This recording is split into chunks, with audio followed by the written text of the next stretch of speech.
Sushant Singh Rajput case की जांच 302। Case होने के बाद रिया चक्रवर्ती पर कई गंभीर सवाल उठे थे। आखिरकार रिया चक्रवर्ती को एनसीबी के द्वारा गिरफ्तार भी कर लिया गया था, पर फिलहाल कहा जा रहा है कि रिया चक्रवर्ती को जिनके साथ देखा गया, लोग कह रहे हैं रिया चक्रवर्ती के पास अब कभी पैसे की कमी नहीं होगी, क्योंकि वो इतने करोड़पति इंसान की पत्नी बन सकती है। और दूसरी तरफ कहा जा रहा है कि एक खबर और निकल के आ रही है समीर वानखेड़े जी को लेकर, जहां पर शाहरुख खान के बेटे आर्यन खान को गिरफ्तार करने के बाद से समीर वानखेड़े के ऊपर कई आरोप लगाए जा रहे हैं। अब कहा जा रहा है कि एक बड़ी खबर निकल के आ रही है उनको लेकर भी। सब कुछ हम आपको डिटेल में बताएंगे इस वीडियो के अंदर, पर उससे पहले आपसे अपील करेंगे, अगर आप इस चैनल के अंदर नए हो तो वीडियो को लाइक कर देना, वीडियो को शेयर कर देना, चैनल को सब्सक्राइब करना बिल्कुल मत भूलना। यहाँ पर अगर हम बात करें सबसे पहले तो आपको बता दिया जाए, रिया चक्रवर्ती जो कहा जा रहा है कि बहुत वायरल हुई सुशांत सिंह राजपूत केस होने के बाद, जबकि उस केस होने के बाद कहा जाता है कि उनको पॉपुलैरिटी इतनी ज़्यादा मिल गई कि भैया आज वो बॉलीवुड की बड़ी बड़ी पार्टियों में दिखाई देती हैं। पहले दिखे या ना दिखे, पर फिलहाल सुशांत केस होने के बाद जब से वो एनसीबी वाले मामले में जेल से बाहर आई है, तब से लेकर कहा जाता है कि उनको इतनी पॉपुलैरिटी मिल गई है कि आमिर खान की बेटी हो या फिर कोई फिल्म का प्रीमियर हो, वहां पर भी उनको हर बार देखा जाता है। और वहां पर लोग उनको देखकर सवाल उठाते हैं कि आखिरकार एक तरफ लोग रिया चक्रवर्ती पर आरोप लगाते थे, आज रिया चक्रवर्ती तो आराम से अपनी लाइफ स्पेंड कर रही हैं। और यहीं पे कहा जा रहा है कि रिया चक्रवर्ती ने अभी हाल ही में कुछ ऐसी चीजें करी हैं जिसके बाद अब लोग अनुमान लगा रहे हैं कि क्या रिया चक्रवर्ती जल्द शादी के बंधन में बंधेंगी, क्या रिया चक्रवर्ती का नया बॉयफ्रेंड आ गया है। कहा जा रहा है कि बहुत अमीर आदमी है भारत के जिनका नाम है निखिल, उनके साथ रिया चक्रवर्ती को स्पॉट किया गया। जैसे ही उनको स्पॉट किया गया, लोगों ने सवाल उठा दिया कि भैया रिया चक्रवर्ती क्या निखिल की गर्लफ्रेंड बन गई है, क्या रिया चक्रवर्ती का निखिल से कोई रिश्ता है। क्योंकि कहा जाता है कि निखिल जो है वो जिरोडा के फाउंडर हैं और लगभग 91 अरब की वो कंपनी बताई जाती है। जी हाँ, 91 अरब करोड़ की वो कंपनी बताई जाती है। अब सवाल ये उठता है कि बॉलीवुड वाले निखिल के सामने कुछ भी नहीं है। अब निखिल इतने अरबपति आदमी हैं और उनके साथ रिया चक्रवर्ती को देख लिया जाए तो लोग तो सवाल उठाएंगे। अब कहा जा रहा है कि भैया निखिल जो है वो कहीं ना कहीं बहुत अरबपति आदमी है, बहुत बड़े बिजनेसमैन हैं, उनको बड़े बड़े नेताओं के साथ भी देखा जाता है। तो क्या रिया चक्रवर्ती निखिल की आने वाले वक्त में पत्नी बन सकती है? क्योंकि हम अक्सर देखते हैं कि इंडस्ट्री के जो लोग होते हैं वो बिजनेसमैन के साथ शादियां ज़्यादा करते हैं और इंडस्ट्री में आपस में शादियां बहुत कम होती है। बहुत लिमिटेड शादी हमने देखी है, जैसे कियारा हो या सिद्धार्थ हो या फिर विक्की हो या कैटरीना हो, ऐसे कुछ शादियां हैं जो इंडस्ट्री में हो जाती हैं। अदरवाइज देखते हैं आप कि जो इंडस्ट्री में एक्ट्रेसेस हैं वो बिजनेसमैन के साथ शादियां करती हैं, और वो भी बहुत बड़े बड़े बिजनेसमैन के साथ।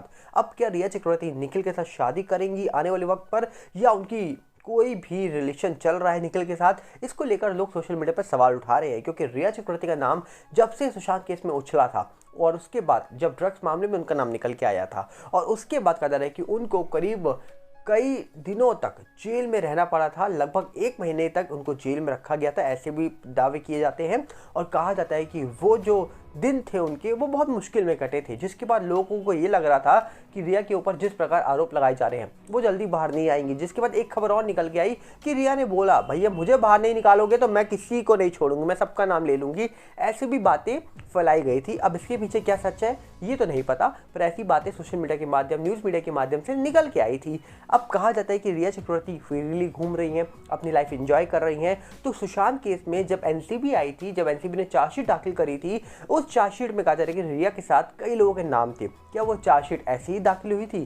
क्या उस चार्जशीट का कोई महत्व नहीं था? अगर महत्व होता तो क्या कोई कार्रवाई नहीं होती जिनका चार्जशीट में नाम था? और अगर कोई महत्व था ही नहीं तो भैया चार्जशीट क्यों दाखिल की गई? अब कई सारे ऐसे सवाल उठाए जाते हैं, और यहाँ तक कि बड़ी बड़ी एजेंसी के ऊपर सवाल उठते हैं। क्योंकि सवालों के बीच में आप सोचिए, अभी सिटीजन कोर्ट ऑफ इंडिया के अंदर जब नीलेश ओझा जी ने बातचीत करी है, उन्होंने साफ बोला कि भैया बड़े बड़े लोगों के नाम थे एनसीबी की चार्जशीट में। पर कहते हैं ना, अंदर की बात कौन जाने, क्या पता अंदर से कौन कब कहाँ निकल गया। और कहा जा रहा है कि नीलेश ओझा जी छोटे मोटे एडवोकेट नहीं, ये बहुत बड़े शख्स हैं। और कहा जाता है कि सिटीजन कोर्ट ऑफ इंडिया के अंदर जज साहब बन के आए थे वो, और उनके द्वारा अगर इतनी बड़ी बातें बोली जाए तो कहीं ना कहीं उनके पास सबूत होगा उस बात का कि इंडस्ट्री के कई लोगों के नाम थे एनसीबी के रडार में, पर अचानक से कहा जाता है कि सबके नाम कहाँ गायब हो गए, किसी के ऊपर कोई एक्शन ही नहीं हुआ।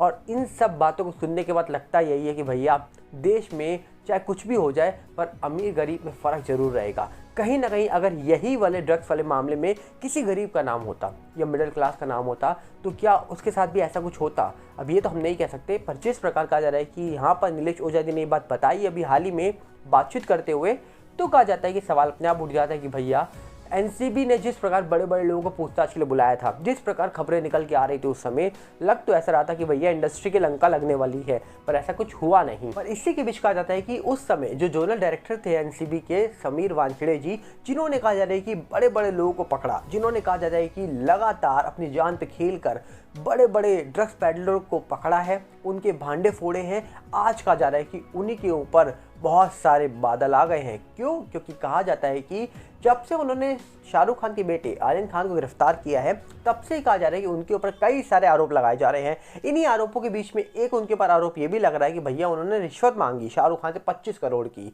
अब कहा जाता है कि एक तरफ ये तो लोग कह रहे हैं कि भैया शाहरुख खान से उन्होंने रिश्वत मांग ली है, और इसी के बीच 50 लाख रुपए शाहरुख खान के मैनेजर ने दे भी दिए, ऐसी भी खबरें फैली थी। अब सवाल ये उठता है कि भैया एक ने रिश्वत मांगी, आपने इतने लाख रुपए दे दिए, पर एक रात में आप इतने लाख रुपए कहां से लाए, ये भी सवाल उठने चाहिए। और अगर रिश्वत नहीं मांगी है तो फिर इतने गंभीर आरोप क्यों लगे हैं? इसी के बीच कहा जा रहा है कि समीर वानखेड़े जो है उनके ऊपर ईडी एक्शन ले रही है, और उससे ही पहले कहा जा रहा है कि समीर वानखेड़े जी बॉम्बे हाईकोर्ट पहुंच चुके हैं। अब बॉम्बे हाईकोर्ट ने कहा जा रहा है कि गिरफ्तारी पर रोक लगा दी है 20 फरवरी तक की। 20 फरवरी तक समीर वानखेड़े जी को कोई गिरफ्तार नहीं कर पाएगा। अब सवाल यहाँ पर यह है कि एक तरफ देखा जाए, जब से शाहरुख खान के बेटे आर्यन खान को समीर वानखेड़े जी ने गिरफ्तार करा है, तब से उनके ऊपर आरोप लग रहे हैं, और कई बार कहा जा रहा है कि बड़ी बड़ी एजेंसी जो है वो उनके ऊपर एक्शन लेने की बात करती है। अब यहाँ पर एक सवाल और उठता है कि जब एनसीबी के समीर वानखेड़े जी के ऊपर बैठे हुए ऑफिसर हैं, उनके ऊपर भी आरोप लगाए जा रहे हैं। अगर सोचिए, जो टॉप लेवल मैनेजमेंट है अगर वही करप्ट होगा